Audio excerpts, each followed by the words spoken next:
law firm marketing secrets. Charlie, if that's not a clickbaity title, I don't know what is. Look, I do always default back to referral marketing because it's so reliable. At least, Sam, you're a guy who you have very high level digital marketing that you do. So I would ask the same of you. What do you see as the number one channel? For me, it really stands out as ads, just Mhm. social media ads, with number one being at this point Meta, Yeah. number two being TikTok, and number three being YouTube. As concrete as that. Those are found to be the most lucrative, the most blue ocean opportunities, um, trackable, scalable, all the good Mhm. perks versus anything else. We have an action-packed and value-packed episode today. Look, people should look at that right away and like throughout this, play the meta game, see what Sam's doing here in terms of trying to get attention. It's always worth looking at what a good marketer does and why they might be doing it. Now, be careful about trying to like duplicate it too much because we don't want to give it away too much, Sam. But sometimes we're like, what's the minimum viable maximum outcome option here that works for us knowing our audience? So be careful too much about the copy and paste stuff. We actually talked about that when you were on my podcast. I know it's something that you would echo, Sam, is we're careful about copy and paste, but like learn from the overarching principles of what we're doing. Exactly. And what we like doing, both of us, Charlie, is we like being transparent and raw. So let's be as raw as possible. And I have some very polarizing questions for us today when it comes to Oh, marketing. sweet. And we're gonna Pareto principle it. We're gonna tackle the number one answers for these top questions. If there's only Awesome. one answer that you have to give for that, what would it be? And I think it'll be a really good conversation. If you're tuning in, please give us a like if as soon as you get value from us, and share away. I think it's going to be probably one of our best episodes yet. All right, Not that you're Charlie. putting the pressure on or anything. No, not at all. So, Charlie, for those very few people who don't know you, what is your number one expertise? Law firm growth. And actually, you know what? Let me redefine it. Law firm growth patterns.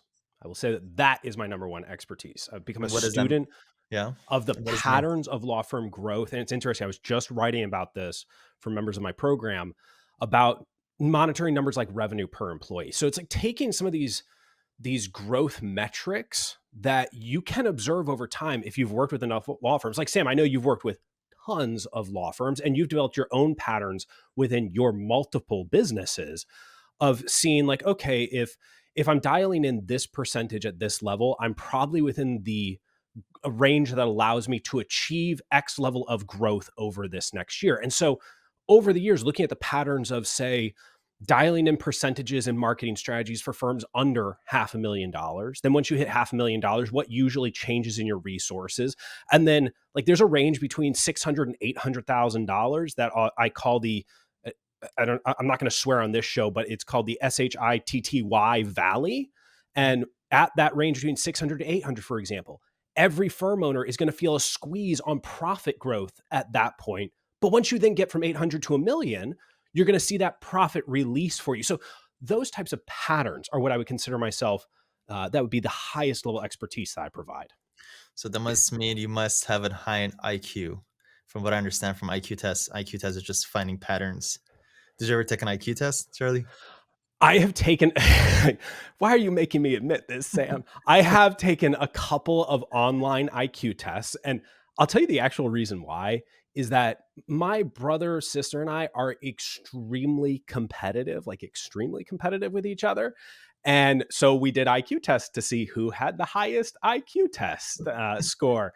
And so, yes, I have taken a few of them. The results make me happy, but I'm sure that an online IQ test is designed to give me results that make me happy. If you would like to level up and take the more comprehensive IQ test, then you just have to pay $199. Yeah, honestly, I've thought about. Have you ever taken an IQ test? When I was in fourth grade, I believe. Oh Um, wow! and the cool story behind this was I was when I came from Iran when I was 9 years old. I got placed in third grade, and I didn't know how to speak English at all. And I was dropped in a Mm. class that had nobody that spoke Farsi. So I was literally just dropped in a bucket of English speakers, and I didn't know how to speak to anybody. And then I was good in math because apparently in Iran they're 2 years ahead when it comes to math education. I was learning Oh fractions in kindergarten, as weird as that sounds. And wow! And then the teacher noticed after like a year that was kind of a little bit advanced. So I went from ESL program, and then randomly I got pulled out, and there was like three people that got chosen to take an exam. They didn't give out any instructions. I remember they just like handed me the booklet, and I'm like, "What is this?" And the kid started filling it out. I'm like, "Okay, I guess I don't know. I don't have no idea what this is." We filled it out, and that was an IQ test. And then later on, my parents got a call that day, and I got straight from ESL straight to honors. There you go. So yeah, that was a cool little story. Charlie, what's currently the number one best way to generate clients for law firms? For law firms? Ooh. Oh, you've asked such a difficult question for a one answer piece. Look, I do always default back to referral marketing because it's so reliable, at least. And look, I will offer the tiniest qualification. I tend to work primarily with personal injury, criminal defense, family law, and estate planning firms, right? So these are a lot of B2C localized firms, and they all have very strong referral opportunities cooked into them. So literally at any level that you're at, you can scale up, add on, and improve your referral marketing, which is why I put it at my default number one. It's also one that you do have way more control over than people perceive, because it's not just a do good work and the cases will come, right? That's part, you need to do good work. Otherwise, eventually people will either not refer to you or stop referring to you, right? You do need quality work done for sure. But there's a lot more that people can do, from sending a text messages to writing the handwritten note to grabbing a copy of a book and writing a note to someone on the inside of it and dropping it in the mail to build relationships, all the way up to email marketing, everything that's done on social media. So I default to referral marketing because of that. Now I'm curious, Sam, you're a guy who you have very high level digital marketing that you do. So I would ask the same of you. What do you see as the number one channel? For me, it really stands out as ads, just Mhm. social media ads. With number one being at this point Meta, Yeah. number two being TikTok, and number three being YouTube. As concrete as that. Those are found to be the most lucrative, the most blue ocean opportunities, um, trackable, scalable, all the good Mhm. perks versus anything else. For referral systems, I think the system matters, right? Because everybody would Yes. like referrals, but it's all about being proactively building that referral system. So, Charlie, what's the Mhm. first step to building a referral system? Having a list that is well curated and that you are constantly adding to. Before you can start the outbound communications, you need that golden list for yourself. That's usually the hardest resource for people to get started with, right? We can ascribe the email marketing, we can do the print newsletters, we can do all of that. But if you aren't starting right now, I don't care if it's a spreadsheet that you go through and every day you go, can I contact three more people on this spreadsheet with a personal note? That's fine. But if you just don't have that list, we can never get started with it. And from there, it's all amplification. So that for me, number one tool that is just simply missed in referral marketing. So, step one, hit list. What's step two? Yep. Step two, get that list into a system that allows you to do outbound communication. I like to do a weekly email. That's my default starting position on email communications for a law firm. I think most law firms do the when I feel like it email communication, and they're missing a ton of opportunity right there. Consistency and frequency breed affinity. And I know all the law firm owners, you want affinity, right? You want to be the person that people think of, but you can't shy away from owning that role. It's the hardest thing. It was interesting, Sam, recently. I was talking with a bunch of people who are in the law firm support and success space. And of course, you're a crossover, law firm owner and in the law firm support and success space. And it was someone who works with law firm owners. I'm going to avoid identifying information because I don't want to, put them on notice. But essentially, what this individual was saying was they were afraid of like putting themselves out there, which is so fascinating to me to hear someone who provides such a high quality service that I would gladly recommend saying, I'm just afraid of getting I'm afraid of putting myself out on social media. I'm afraid of sending the email. And Sam, I don't know, like for people like you and me, I don't know what it is that either went right or went wrong for us in our, in our heads where we go, I'm going to be part of the conversation, not just part of the conversation. I'm going to try and make the conversation at times. Like when I think of you, it's not just what you do with My Legal Academy. It's not just what you do with your law firms. It's not, say, ClickFunnels. I think about what you talk about with cryptocurrency, for example, about some of your success quotes, about like literally because you do it so frequently. I can imagine some of the like drone style footage videos that you put out there that have text over them with like a motivational phrase or verse on it. I know, and you have become associated with some of those concepts. So, like for you, you are clearly willing to put yourself out there. What was it for you that clicked in terms of I'm gonna I'm gonna be fearless about this. I'm gonna get myself out there. I think everybody has gifts and specialized knowledge and information and hobbies and interests. And everybody's born different, but everybody has Yeah. something. And you got to be willing to share that with the world. If you don't, one is you're missing out on making other people's lives better. And two, actually, when you go through the motions and you start sharing it with the world, you enjoy it. You enjoy the process. Mhm. Also, you level up in your when it comes to those fields, and also becomes acts as a daily affirmation, a daily thing that stays top of minds for you.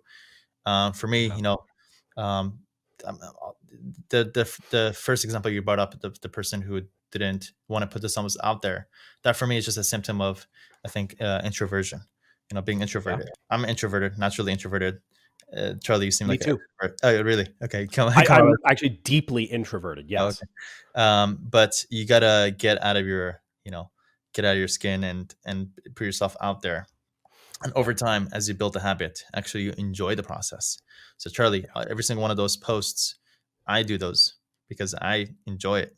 And then I know when I step out to the real world and I go out and people see me, my own friends, my own colleagues in Los Angeles, I cannot express the amount of compliments and positivity that I get back. Sam, I love your stuff. Keep at it. I love the way you think. Yeah, keep at it. And it feels good. So you got to enjoy the process, Yeah. and you have to get out of what's comfortable for you in order to grow. It's funny. I was doing a consulting day for someone who came into my area just outside of DC. And we were talking about LinkedIn strategy for him, like needing to layer that in, being involved on there. And he's talking about, oh, there's, I don't really know what to put up there. He's getting really in his head about it. And I pointed out to him that earlier on in the day, he had referred to a post that I had made about my experience running a marathon. And it had created like connective tissue. It created essentially a heuristic that allowed us to accelerate the work that we were doing together. I said, like, if I don't put that out there, that moment doesn't happen. And we don't speed up this process by having this common language right here. That's what you're doing. You're allowing the opportunity for people to feel invested in you, get to know you. And boy, oh boy, and I'm sure you've experienced this, like you go to conferences or even local things like you just talked about, it gives the opportunity for depth of discussion early on rather than just surface level conversations. And that's what I really love about putting myself out there, because for me, that's the real introversion thing. I don't want to talk about the weather. I want to talk about in-depth, serious discussions like minute one, right away. That for me, the introversion makes me anxious about the surface discussions. The in-depth discussions, I get excited about that. Like that's why I look forward to doing this type of discussion right here that you and I are having, Sam, is prioritization of depth rather than just the surface level. Totally, totally. Great points. There's a couple of tangents I could probably take off that, but Oh yeah. I want to bring it back to the referral system because I think it's very Yeah. valuable, and I know you're an expert in this. First of all, how often did you mention? Is that once a week emails, Yep. newsletters that should be sent out to your referrals? And if so, Once a what week. should the emails say? So we have a couple of types of emails that we can send. One type of email is the personality based email. The other is what I would consider a curation or a magazine style email. The personality driven email is exactly like it describes. Think of it very correlated with what you might post on social media. It's designed to create a lot of connective tissue. It really identify with the personal brand. If you are a strong writer who has strong opinions and is willing to share and give of yourself, personality driven emails are great. Overall, when you're When writing you some of say these, that, what does that mean when you say personality driven? personality driven is, it's like, this is from Sam. It's specifically from Sam's point of view. This is Sam's idea that he is sharing with you. These are his original thoughts. It goes into, say, the hobbies. Maybe you would, I mean, email programs sometimes flag it too often, but it might be the cryptocurrency stuff. And you're trying to figure out always, how am I looping in some of these personal items back into what my practice does? So like Kevin Deeb down in Florida, his estate planning and real estate firm, Kevin does a fantastic job of these personality driven emails. And they read, and this is good, they read like a poem rather than prose. And it just flows. And he's talking about, Cuban coffee, or he's talking about this interesting experience on vacation, and he loops it back into an a planning principle. That is amazing that he can do. Now, if you have trouble with that, and I would argue it is the more difficult version, we go with magazine or curation. So this might be, and actually, if my own email marketing for law firm Alchemy, I kind of combine these two strategies. So most of my emails are personality driven, but every week on Sunday, I send an email that is the 3 weekend ideas email. And it's partially a piece of curation or magazine style email. First off, it has multiple points to it. Personality driven email, we're doing one thing with this thing, right? Just one.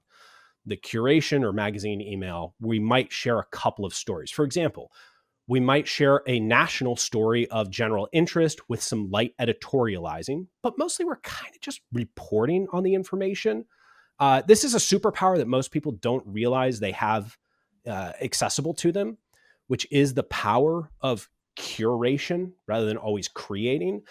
I mean, how many times do people feel happy about being associated with Sam because you recommended a book to them, right? And they now associate Sam with that, with recommending Buy Back Your Time, or, Unreasonable Hospitality. Those are two that are always on my mind these days. That's curation right there. I didn't have to create original ideas to associate myself with a positive relationship with that other person. I curated that information. If you're a local firm, you might curate a local event that is happening. You might curate a recommended charity that is operating in the region. You might even curate just sharing a movie or a TV show that you're enjoying. And that magazine style email, we try and just have 3, maybe even just 2 simple parts that we repeat. Let's do one national story. Let's share one resource directly out of our firm. And then let's do one pop culture reference. And voila, we have our magazine style email. Send it out once a week. Amazing. So that's and what's step number 3? So you're sending out those weekly emails. Yeah. What was that? What's step number 3? Oh, After you step number 3, we're sending out weekly emails. I love print. I love the mail, Sam. I like putting things in the mail. And I'll say this, I know print newsletters are not exactly in vogue today, but we all understand getting something in the mail still counts. The worry that a lot of folks have is, this is going to cost me money. And let's say, I mean, you have, say, significantly sized firms. You have a lot of clients that you have worked with. If I were to tell you launch a print newsletter tomorrow, and actually I'm curious, do you use a print newsletter?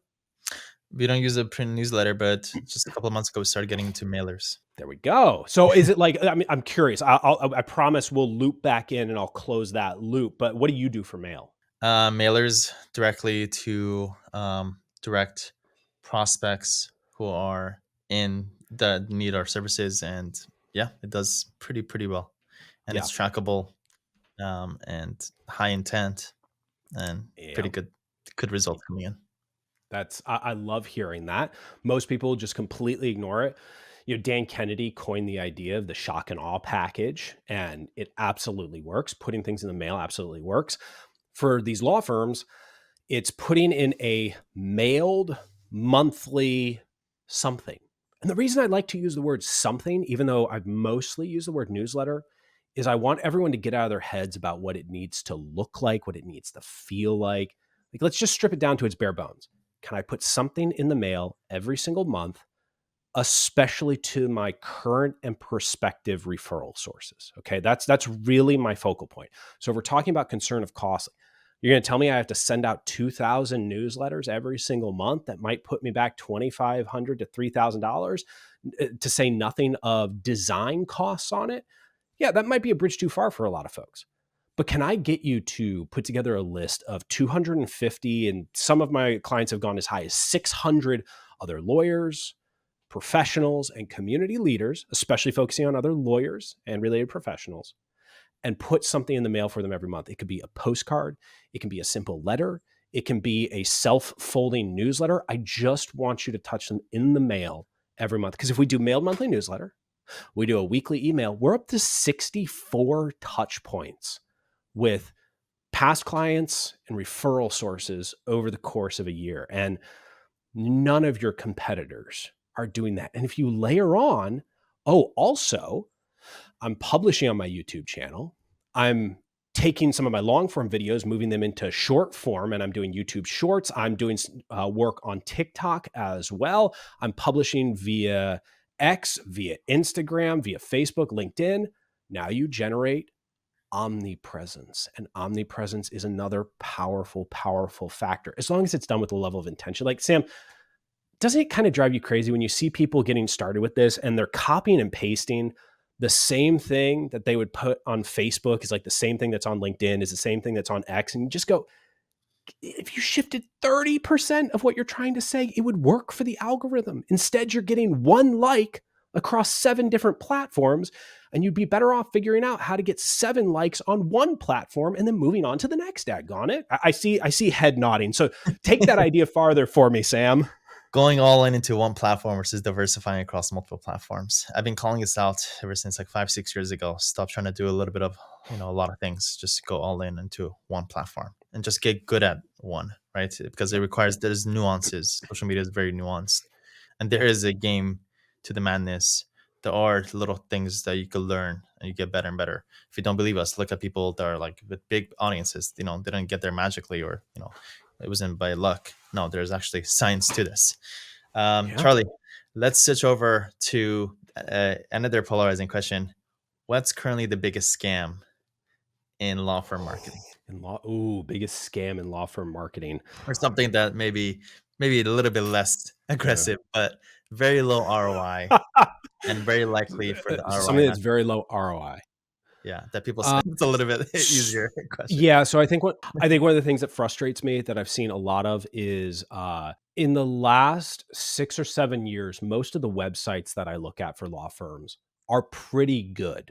Pretty good, minus some design tweaks, but anytime that this actually, you know what, this became very easy as I started talking myself into this, Sam.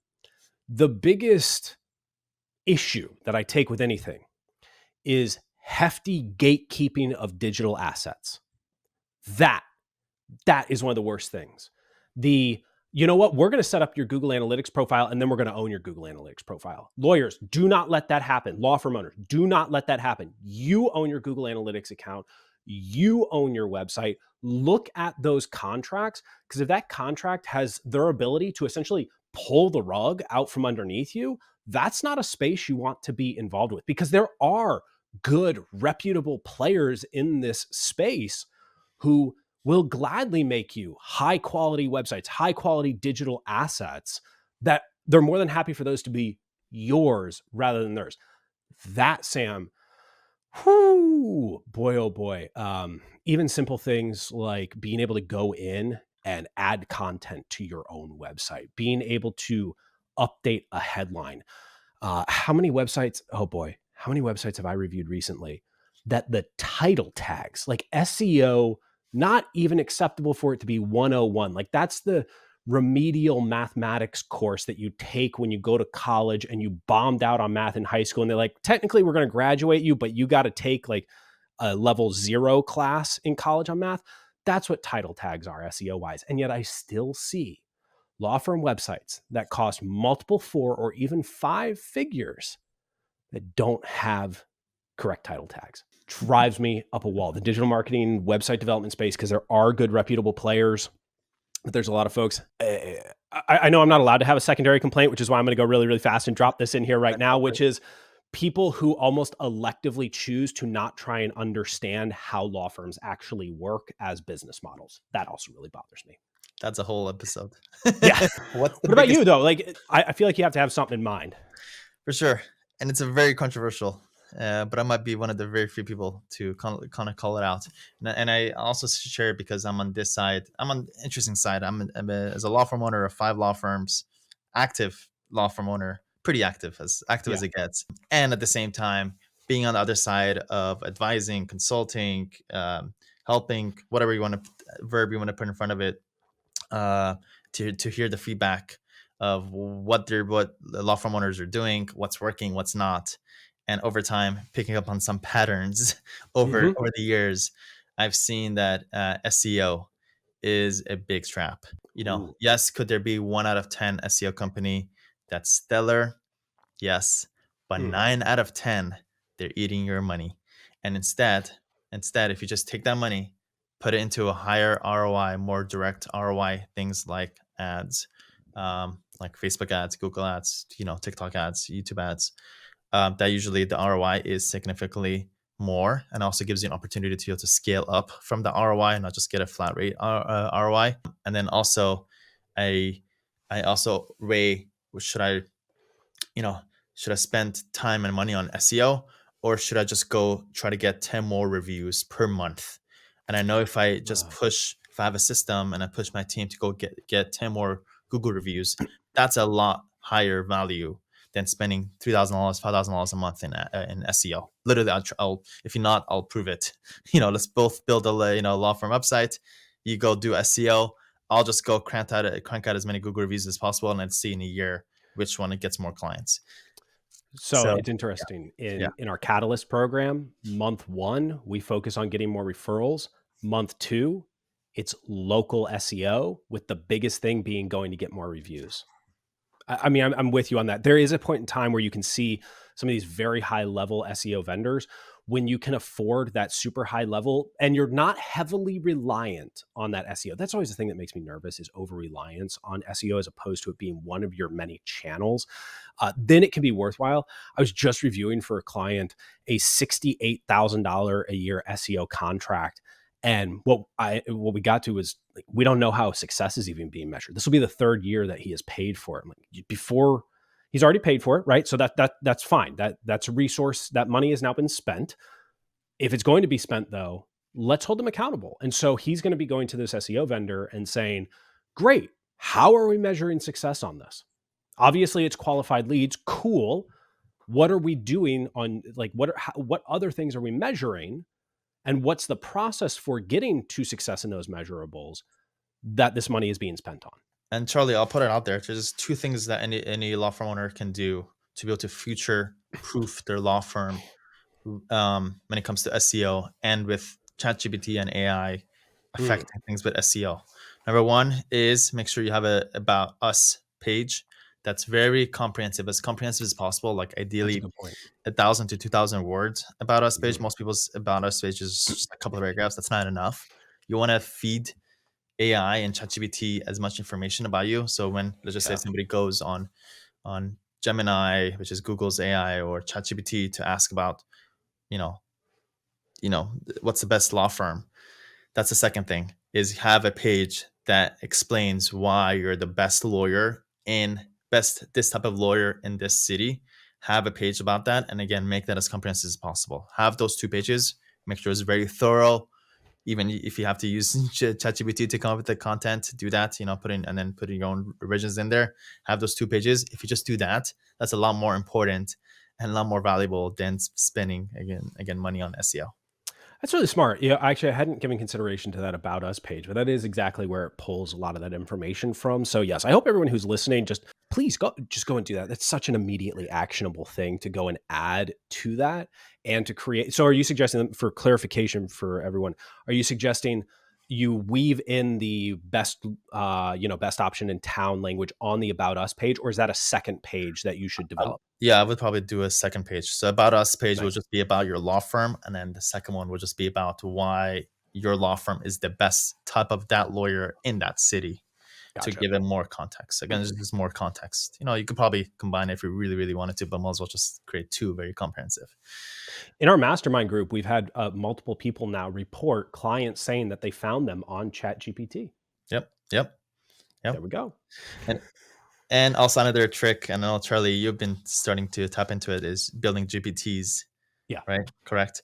Um, Yes. the referral system that you explained to me, have you built a GPT for that, or are you gonna go do that later today? I love that. I love how you did that, Sam. Well played. No, interestingly enough, I do not currently have a GPT for that. Partially Until because today. when that Until today. referral system was yeah, I will go and fix that. Yeah, I have several GPTs built. I have a Charlie style copywriting GPT. I have a couple of design GPTs that are built for me. I created one for intake assessments, etc. But yeah, I mean the referral system was created right before the release of public GPTs. So I just didn't go in and do that one. But you're right, Sam. Way to put me on blast. No, I appreciate it. That's actually a good idea. On the first day that GPTs got released, I released 30 GPTs that same day. Nice. Yeah, Nice. I came up with it's once you, and I know you have a program that teaches Yeah. entrepreneurs how to build their GPTs. I'll try to put the link to your website, and hopefully your website will link it out to all these Yeah. things. Pretty It's pretty so much valuable. easier than people expect it to be. I mean, they really did make it pretty intuitive overall to set up some guardrails, give it its specific objective, and to upload a lot of information if you have existing information to refine and power the GPT. Like I have clients now who have taken a lot of their own writing and put it up ChatGPT as a way for or to create a GPT for say team members to get trained on about how they do certain things within the firm, right? And it's just if you're the type of firm owner who has already created a lot of systems or written a lot of content for your website, whatever it might be, you can always repurpose these ideas. It's one thing that I wish more folks would do is understand when you wrote all of that, when you shot all the videos, when you created the white paper, the playbook, the book, etc., you created an asset. And you should always look at your asset catalog and go, what's next for what I already made? A lot easier than building a new thing most of the time. Charlie, we have a question coming in from LinkedIn. By the way, if you guys are watching us live on YouTube, LinkedIn, X, Facebook, whatever we are, we got a question that says, I increased my budget in Facebook ads. Number of leads did not grow. By Hmm. putting more money in the ads, should I add more labor force? Charlie, you want to give your answer, and I'll try to give my insights too. Wait, do we know what practice area it was? No, we do not. Okay. But we could So probably that, tell. Yeah, we could probably tell some signs from the question to where the mindset is kind of wrong. So I increased the Facebook ads budgets. The number of leads did not grow. And the yeah. question is, by putting more money in the ads, should I add more labor force? That's the question. Yeah, at least in my experience, there's not a linear relationship between directly adding money into digital ads and being able to exactly say double, triple, quadruple. Most of the time, and again, I'm speaking from my experience, what I have seen in most law firms, and everything should be contextualized with there's high levels of variance. Sam, you're going to have great ideas coming in on this as well. I would first look at it, am I actually getting people to show up at the page? Am I getting opt-ins on the page? So if I'm not getting people to show up on the page, I'm going to assume that my ad copy is bad. Now we probably should reverse it out even farther and ask about the practice area because look, in my experience, say for personal injury, Facebook has been, aside from retargeting campaigns, not a high value digital ad space compared to other opportunities. In estate planning, you can make, and again, I'm going to speak mostly from those core four that I talked about for myself. Estate planning is a place that we can see them work in terms of direct advertisement to a colder list. In family law, I've at least experienced a mixed bag in that area. And in criminal defense, because of the really rapid turnarounds, it's often better as a list building tool, which I do. That's one thing that I think is missing for many firm owners. If we're going to go into Facebook ads, what is the short-term gain versus long-term gain of what we're doing? So all of that considered, the baseline is increasing budget does not automatically give you more results. It is, am I actually driving clicks? And by the way, it would be worth like learning from someone like Sam. what you should be expecting to pay per click and then pay per lead. And then you can start doing your calculations of cost of acquisition for each one of these clients. If I am getting people to click, but they're not opting in to whatever it might be, maybe it's a consultation or it's a book or it's a webinar or whatever. Now I need to look at my sales or squeeze page and upgrade the copy on that, upgrade what the offer might be on that. And I think a lot of people fail to think of it as an offer, and make my offer really powerful and absolutely irresistible. You can do value stacking, bonuses out the wazoo, or offer to fix a very specific issue that they are likely experiencing. I love specificity as a marketing strategy. And if we are getting people then to opt in, it's still not paying off. I want to know what the quality of the people opting in is. Is it a bunch of garbage leads? Is it just a bunch of bot leads, etc.? There's so many things we have to look at here, but as a baseline question, will raising your budget automatically raise results? I say no. So my answer is a little bit more technical. So Yeah, specifically great. for Facebook, first thing is you want to test with Facebook lead forms. Facebook lead forms That's good. doesn't require a landing page or a funnel. The funnel is pretty much just captured instead of Facebook. So that's the Yeah. first kind of thing to look at. Number two is it shouldn't take you long. It shouldn't take you more than a day to know whether Facebook ads is working or not, as weird as that Mm. sounds. You want to spend enough, which is, let's just say, $200. $200 should give you, let's just say, 10 leads. Okay, $20 cost per lead, let's just say. Yeah. From 10 leads, your first thing you want to look for is what percentage of these leads are qualified. Mhm. From Facebook, if you get anywhere from 10 to 20% of your leads to be qualified, great, you're onto something. If 0 of them are qualified, then what you want to do is go back to the ads, make sure that your ads are calling out your ideal clients in the ad copy, in the image, or the video. That's usually what's missing. Usually, if you're missing some kind of call out, you want to adjust that. Second thing you can do is to make your lead form qualification questions more specific to be able to decipher who is qualified or not. You adjust that, relaunch, see how that goes. If you get about 10% qualified leads, you're on the right track. Then at that point, it's about generating enough qualified leads to see what your conversion rate is from those qualified leads to get them to sign up. So you take a very systematic step-by-step approach. First, am I generating qualified leads? And then Mhm. from that, am I setting up clients from this? And from there, you scale up. Charlie, I've probably entered over my years, 40 different practice types, 40 different niches that I've tested out, different things. Over time, I found out that things are a lot more universal than I could imagine. And over time, you pick up on these frameworks. Mm. That for marketing, you're always targeting certain types of people, so you need to know who those people are. Then they have qualifications, so you need to know what your qualification questions are. Then you need hooks, which are different messages that you're going to be Yep. testing out.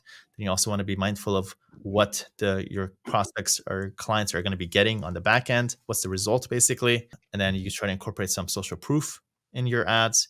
Oh yeah. All these things, doesn't matter whether authentic immigration law, or personal injury, or whatever you want to say. It's the same exact kind of things as I kind of mentioned. Good news for you, Ahmed. Immigration should be very easy to generate. I'll double thumbs up that. I know people who actively get leads, tons of leads on immigration on Facebook. Yeah. Yeah, it should be pretty easy. It takes a little bit more understanding of the whole system. If you are a lawyer, then our program is made tailored just for running a lot of ads.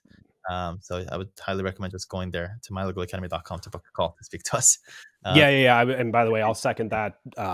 Go check out what Sam's doing with that stuff.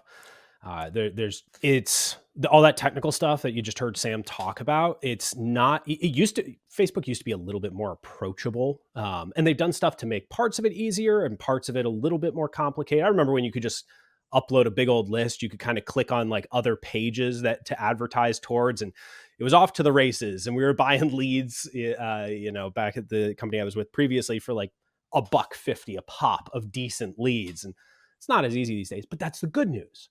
If it's not as easy these days, most people are doing very sloppy advertising on there. And if you get, a little bit more intentional, listen to some of the stuff that Sam's talking about, especially, if you combine what Sam's talking about, you also start studying some of the Russell Brunson, the Alex Hormozi of it all, which I know that you're a student of as well, Sam, and layer in those concepts with Sam's framework. Like, you're increasing your odds repeatedly of success. And then it becomes a question of, do I have the stomach to stay in the game, look at my data, and get better at this over time? Or are you just hoping for a quick cash out in the first week? Because if that's the case, I mean, I don't, that's going to be trickier. Yeah. And Charlie, you mentioned personal injury and Facebook ads. Yeah. The nuance is you got to know what you're doing. For people that know what they're doing, they're killing it with Facebook ads, generating car accident clients.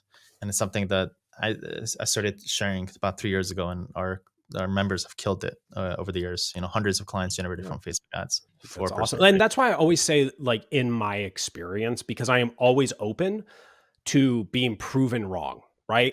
Because at the end of the day, I want law firms to succeed. If it's by finding out new information like this right here, fantastic. Charlie, what's the most common mistake that law firm owners make?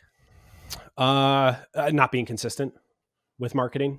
Exactly what we were just talking about there. They look at it as I'm going to do one LinkedIn post and it's going to get 100,000 impressions. It's going to get 1,000 likes. I'm going to be the next viral sensation and all the referrals are going to come to me. No, you're going to press post and a little puff of smoke and dust is going to go and it's going to fail. But we know that it works over time. The first time that you press publish on a video, it's going to get 5 reviews and 3 of those are going to be from you watching your own video. Are you going to keep doing it over time? It's actually why it's important to start up front, pick that platform that you're going to focus on. If you know that it is strong for your potential audience and you have a strategy behind it, stay in the game. The weekly email. I was joking with a client the other day. I was like, look, the 2 hardest emails to press send on are the first one and then just about the 7th one. Because you get to number 7 and you're like, can I skip this week? And as soon as you skip that week, it's all over. And then you're like, email marketing doesn't work. Yeah, it doesn't often work in the first 6 weeks. It's a longer play than that. So consistency, that's my number one thing. What about you? I'm gonna add to your point. 80% of the result that you get is just the fact that you're doing it, and then Yeah. 20% is how well you do it. So might as well just do it. Done is better than perfect kind of mentality. What was my own question, Charlie? What's the number one mistake that you see law firm marketers making? Overthinking. Oh, that's a good one. Yeah. Yeah, truly. And that goes into the consistency thing. They really do. And it's not only a law firm owner thing. I mean, I know that you and I both are sort of multidisciplinary people, and we've seen it in other businesses as well. The person who I talked about earlier, part of the reason they won't press send, it's not only fear of putting themselves out there. It is, okay, but like, what's the message supposed to be? How exactly do I write this? I'm like, I don't know, just write it, press publish, and then start studying your results. That's the beauty of social media. You get to run tests on messages every single day. And when one pops, now you rotate it into an even higher level marketing system for yourself. And when it continues to perform up there, now we're going to put ad dollars behind that as well. I'll also sneak in here. In some cases, if you want to get results fast, you just go straight to ad dollars, you put money into it, and you create your rapid fire test engine. But for those who need the ramping up process, you can do what I just talked about. Nice. Charlie, what's the number one trait that the most successful law firm owners share? These are good questions with it, right, Charlie? Yeah, they really are. I was telling, by the way, while you're thinking, I was telling Charlie earlier that you're the best interviewer in our space. By the way, just a shout out to your podcast. You want to give yourself a shout out for your podcast so we get Absolutely. They don't teach this in law school. Go listen to it. Sam has a recent episode that's up there that I think is just absolutely killer in terms of talking about that copy and paste marketing that we discussed earlier. And actually, in terms of the trait, I'll look at a trait that I know that you have, which I have a question for you about, which the number one trait is and I'll say openness to adopt an entrepreneur first identity and mindset. That would be what I put as my number one trait. And I start from the point of openness because openness doesn't guarantee that it will happen, but it at least allows for the opportunity for it to happen. So I see some head nods right there, Sam. So, I mean, do you agree? You want to layer on, build on that? If I had to give an answer, that'll be the same answer to open-mindedness, basically. Yeah. All starts from there, as you were saying. It starts Yeah. from there. You got to be open-minded for you to learn, for you to grow, for you to be able to network with other people, and be able to learn from each other and rub from each other. But if you don't, if you're closing yourself off, and I think ego is the issue, Charlie, right? Oh It's yeah. the ego, right? The, whatever, and most people don't admit it's ego. It's very deep. Like, you got to go really deep to realize Yeah. all of the, what prevents us from growth. Ultimately, I think is the biggest thing, is the ego. But Oh once you yeah. get over that, and you just let go, then that's where you tap into the infinite of possibilities. Your mind expands, the abundance mentality kind of opens up. Then you realize that there's a lot to do, there's a lot to achieve, there's a lot to grow to, there's a lot to adapt. And then also, being, as you said, being willing to adapt on the go, on a daily basis. Yeah. Be willing to reinvent yourself. Be willing to let go of your past, and continuously being continuous minded, basically. There's so much more in our control about our future than most people believe at the start of any one of these entrepreneurial journeys. We think that, oh my God, we're going to put ourselves out there and hopefully the market is willing to accept us. And yet, like, just go, do it, make the market for yourself, be present, show up. Like, no one is waiting around to go, Sam, you are now allowed to enter this marketplace and you will be successful because I have said so. Now, I will say, I think sometimes the bar association wants to paint it that way. So that way they can keep the existing, ivory tower powers in control. But the truth is, there is no actual gatekeeper right there. It is entirely incumbent on you to say, I'm allowed to control my future. I am allowed to communicate with people. I am allowed to market myself.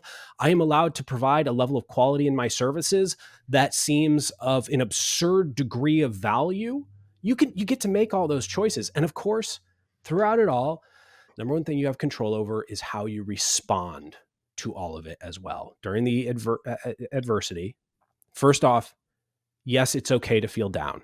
It's going to happen.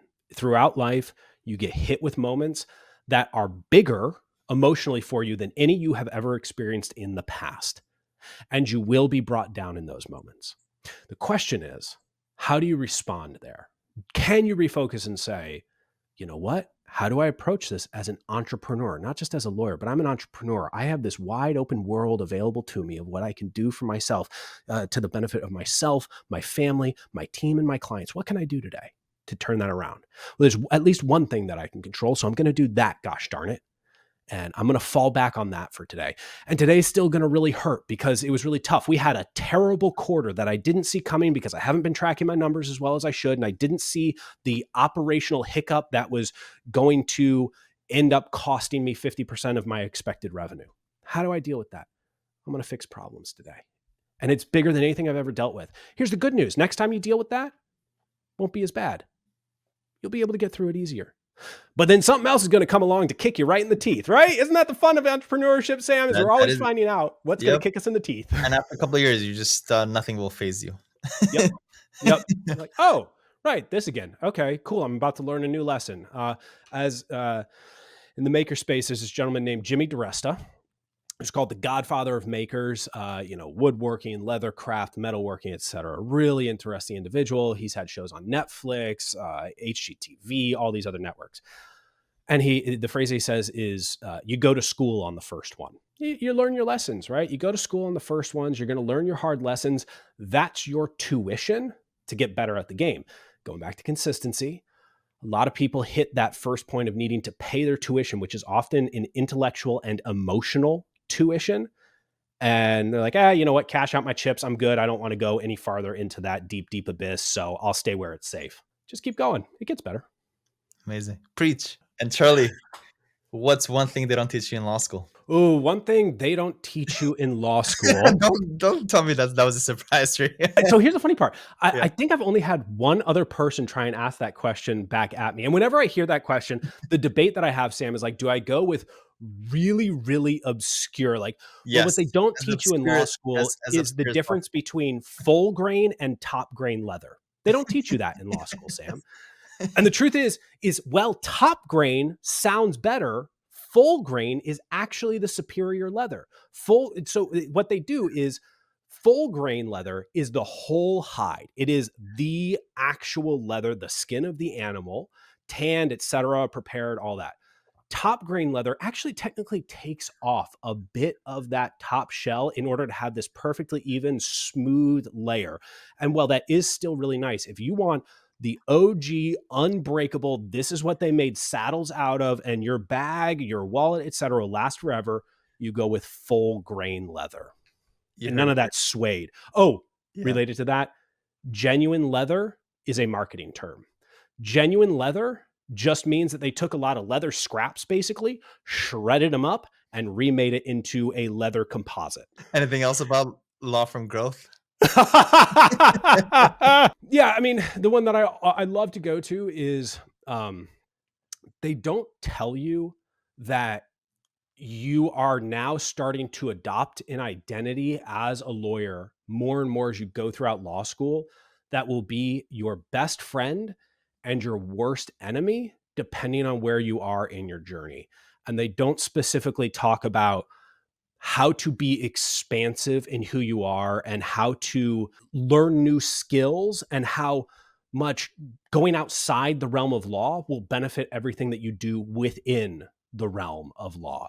When I see a lot of incredible, say, trial attorneys, et cetera, well, they are committed students to law, then oftentimes the number of hobbies and even deep interests and hobbies that they have are also to a pretty high degree because they are extremely curious people who round themselves out and construct additional components of their identity that feed back into the core sense of self. So they don't teach that in law school.